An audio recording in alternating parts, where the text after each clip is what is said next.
il n'y a pas d'homme impuissant en vrai, tu vois. Il n'y a pas d'homme impuissant, il n'y a pas d'homme qui est d'éjaculateur précoce, il y a surtout des hommes qui ne trouvent pas des femmes qui ont assez faim pour eux, tu vois. Les frères, on va parler de relations hommes-femmes, comme vous kiffez si bien. Parce que de plus en plus, je réalise que si j'ai eu une relation de merde, pour ceux qui savent pas, les gars, là je suis célibataire depuis un moment, je suis en un an de rétention séminale plus.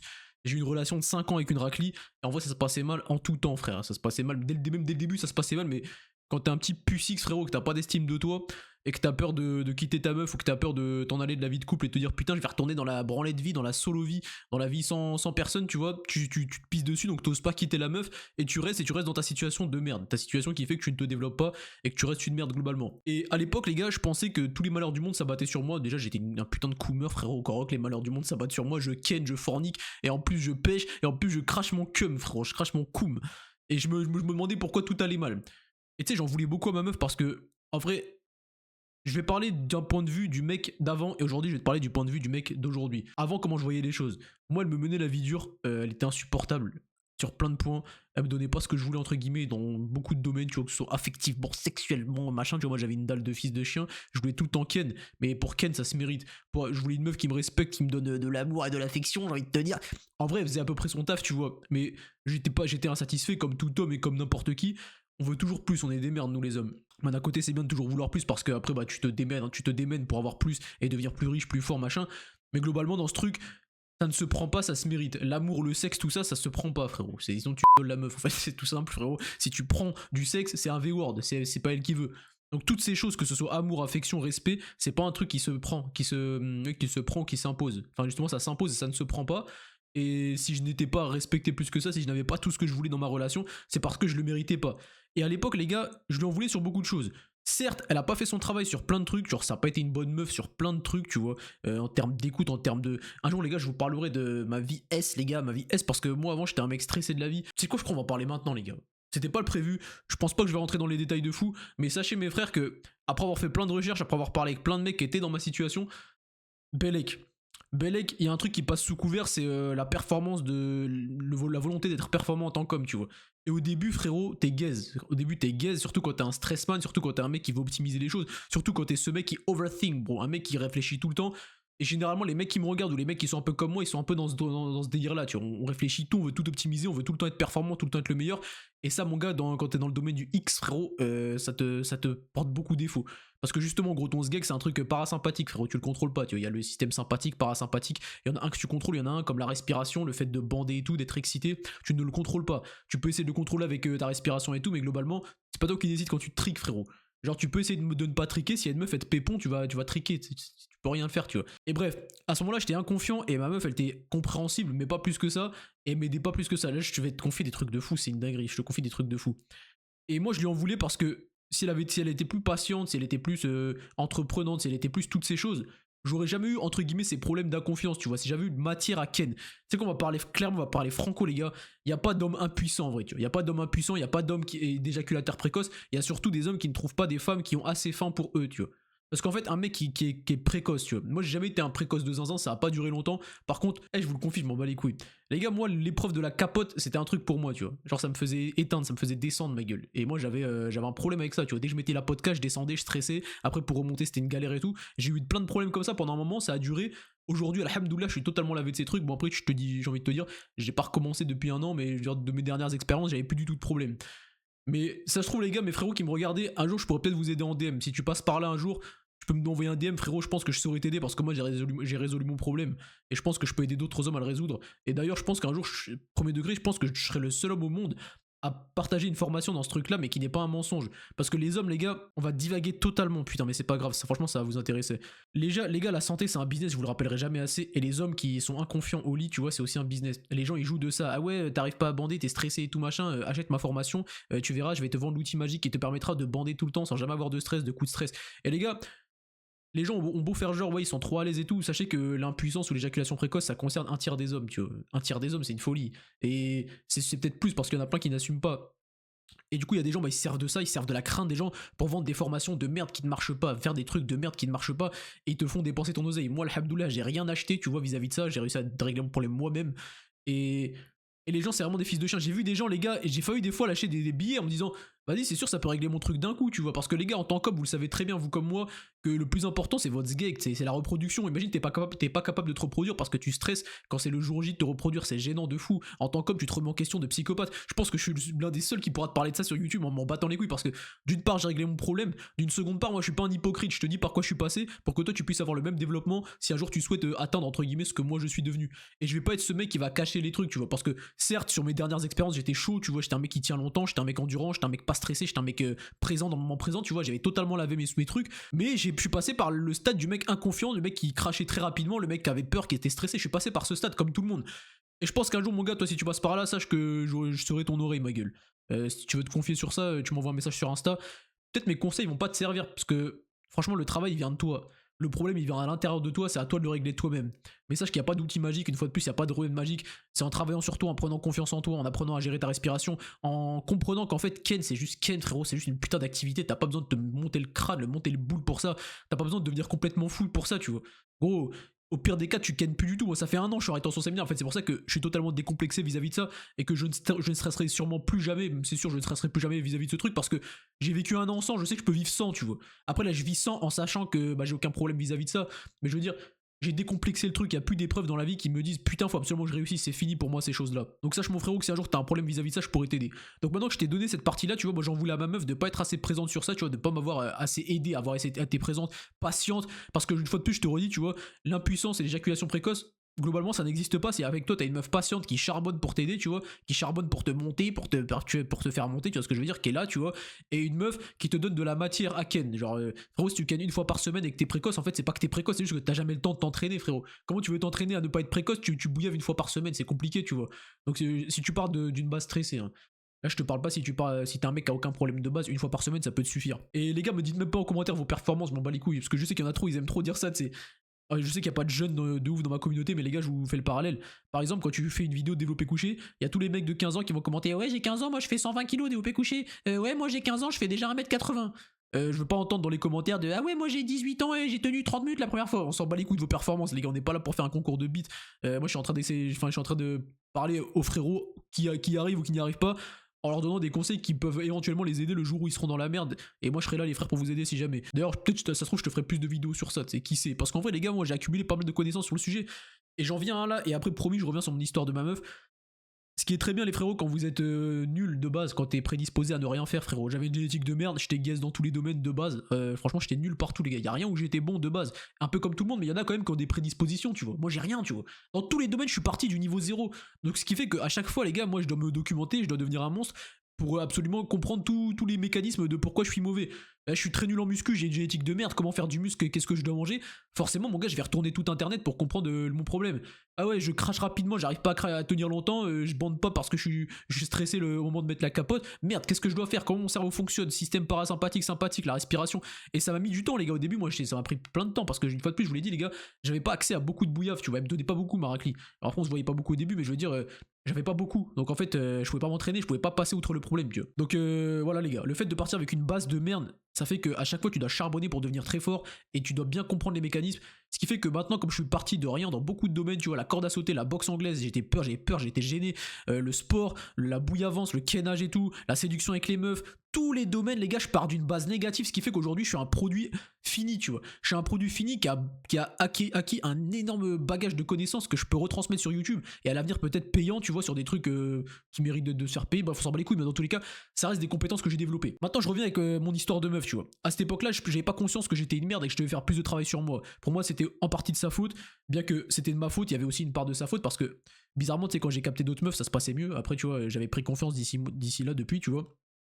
Mais je veux dire, elle faisait pas plus d'efforts que ça, comme moi je faisais les efforts pour elle, tu vois, moi j'étais plus investi. Du coup à l'époque je pensais mériter une meuf qui me met dans l'abondance, qui me met dans l'abondance affective, sexuelle et tout, je pensais mériter une meuf qui me met bien, qui me respecte, alors que j'étais une merde, je méritais pas tout ça. Donc maintenant je vais te parler du point de vue d'aujourd'hui. En fait Miskina, les meufs en général elles servent de crash test aux hommes, tu vois. La première meuf généralement frérot elle sert à optimiser l'homme. Genre ma meuf elle m'a optimisé, elle m'a fait souffrir gros, tu vois. Genre j'étais un petit cuck, j'étais un petit canard. J'étais pas un cuck en vrai les gars, j'étais vraiment respecté. Je veux dire, tu regardes ma relation, tu te dis c'est un mec normal, tu vois, il se fait respecter normal. Mais je veux dire, par rapport à ce que je suis devenu aujourd'hui, je comprends que j'étais une merde en couple. Après, tu vas me dire, toi, tu prends les exemples dehors. Moi, je te parle pas des gens dans la rue qui sont pissés dessus par leur meuf. Tu vois, ma meuf, elle me pissait pas dessus, elle me respectait beaucoup en vrai. Elle m'estimait beaucoup, elle me kiffait de ouf, elle était loyale de zinzin. À la fin, ça se passait mieux. Enfin, je veux dire, j'étais l'homme confiant dans le truc. Mais je veux dire, j'étais pas du tout aussi haut niveau que je suis maintenant. Genre, à l'époque, je pensais mériter une meuf de fou, mais en fait, je comprends que qu'elle me mettait pas bien. J'étais pas un homme, les gars, j'étais pas masculin. J'avais pas d'objectif de vie, j'avais aucun projet pour devenir riche. J'avais des projets, mais c'était très flou, je savais pas quoi faire. Mais après, d'un côté, c'est de sa faute parce qu'elle me castrait, tu vois. Elle m'incitait pas à faire des choses non plus, tu vois. Donc, entre guillemets, elle m'optimisait, mais de la mauvaise manière. Genre, son énergie féminine destructrice était trop puissante pour moi, tu vois. Du coup, ça me détruisait, ça m'optimisait pas. Je vous avais expliqué ce concept dans la vidéo de samedi, les gars, sur le féminisme. Mais du coup, ça me détruisait plus que ça m'optimisait. Du coup, bah forcément, un jour, il fallait qu'on rompe ma gueule parce que c'est pas possible, tu vois, je me développais pas, la relation n'avançait pas. Je sais pas pourquoi, malgré tous les débats, les discussions, ça n'avançait pas. Et du coup, on s'était, enfin, je l'étais. En vrai de vrai, je regrette pas. Heureusement que j'ai fait ça. J'aurais dû le faire beaucoup plus tôt. Et je parle pas du tout vis-à-vis d'elle. Je parle du fait que moi, ça m'a permis de me développer d'une manière de psychopathe. Parce que c'est bon, quand tu retournes dans le marché de la séduction, le marché du loup game, du renard, et que tu te dis, frérot, là, et qu'en plus après tu te mets dans une mentale de je bouillave, je me branle plus, les gars. Si je veux cracher mon foutre, que je crache habituellement quasiment tous les jours, tu vois, si je veux le cracher, je dois gérer une meuf. Donc forcément, tu vas faire les efforts pour devenir un monstre. Tu vas forcément commencer à charbonner. Et aujourd'hui, je vous le dis, je méritais ce qui m'est arrivé. Je mérite ce qui m'est arrivé, tous les méfaits qui me sont arrivés, tous les moments d'angoisse, déprimés toute ma vie, où j'étais une merde et je pensais que je devais remettre la faute sur quelqu'un d'autre, c'est-à-dire ma meuf. Même si elle pouvait faire en sorte que ça aille mieux, c'est pas elle de le faire, j'ai envie de te dire. Si j'ai des problèmes qui sont inhérents à moi, internes à moi, c'est à moi de les régler. Et aujourd'hui, je comprends totalement que j'étais pas un bonhomme et que je méritais pas une bonne femme. Et Miskina, parce que du coup, elle a connu la pire version de moi-même, tu vois. Elle a connu une version de moi-même tapette, tu vois. Une version de moi-même qui a pas d'ambition. Certes, j'ai toujours été ce mec qui charbonnait, les gars. Parce que même quand j'avais des problèmes de zboob, frérot, je charbonnais comme pas possible pour m'améliorer. Je faisais des recherches H24. Donc en vrai, j'étais quand même ce mec qui veut s'améliorer. Mais j'étais pas ce mec stoïque que je suis aujourd'hui. Après, ça se trouve, les gars, en relation, je vais retomber dans mes travers de un émo, tu vois, émotionnel. J'étais pas un émotionnel de ouf, mais j'étais pas la personne que je suis aujourd'hui. Donc l'homme, le Hakim aujourd'hui, qui te dira, mon ancien Hakim, tu mérites ce qui t'est arrivé, mon gars. Et je pense que les gars, on a tous besoin d'une première relation pour grandir.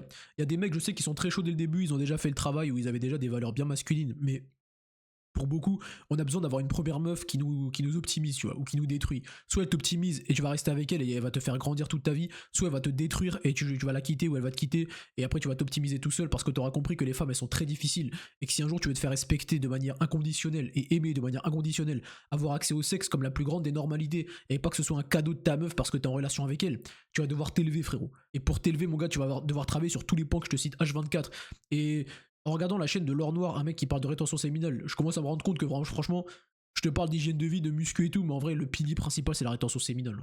Genre, en vrai, de vrai, pour te développer sur tous les points, faut passer par la rétention séminale parce que ça optimise tout. En fait, le fait d'avoir de l'énergie va booster littéralement tous tes autres domaines. Tous les trucs que tu charbonnes, les projets et tout, toute ta loi d'attraction, ce qui fait que tu attires les bonnes personnes au bon moment, ce qui fait que quand tu as besoin de ça pour ton business, pile poil la bonne personne qui pop à côté de toi, c'est pas pour rien, frérot. C'est pas pour rien. Donc la rétention séminale, c'est vraiment le pilier numéro 1, frérot. Passe en rétention séminale et tu verras, tu vas devenir musclé sans même te faire de muscu. Tu vas commencer à bien te nourrir. En fait, quand tu retournes vers la divinité, quand tu retournes vers la nature, parce que la nature ne t'a pas créé avec une main scotchée à ton zboob et un film porno devant tes yeux, tu vois. Elle t'a pas créé comme ça, la nature. Donc quand tu retournes aux racines naturelles, c'est-à-dire de préserver ton musper, de préserver ton énergie, bizarrement, toutes tes activités du quotidien retournent aussi vers leur état naturel. Tu commences à vouloir manger des choses qui proviennent de la nature. Putain, les gars, je mange rien de transformé, les gars. J'ai même pas de tentation, tu sais. À part quand ma mère, elle me met sous les yeux des trucs de fou, des gâteaux de ouf. Mais globalement, je n'ai aucune tentation dans la vie de tous les jours.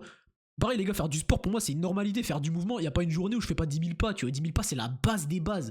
Et genre, il y a quasiment pas une journée où je fais pas un entraînement. C'est très rare une journée entière où je fais pas un seul entraînement, rien du tout, tu vois. C'est vraiment que j'ai travaillé toute la journée au taf, là c'est mon 35e, mon intérim, et que j'avais trop de vidéos à poster, trop de miniatures à faire, j'avais trop de travail, j'avais pas le temps de m'entraîner, tu vois. Mais même ça, du coup, c'est-à-dire que pour moi, c'est la base minimale. À l'époque, genre, quand je me levais dans ma journée, mon objectif c'était travailler 1 heure, tu sais. Genre, soit 1 heure mes cours, soit 1 heure de lecture, enfin 1 heure en combinant lecture, toutes les activités culturelles et enrichissantes.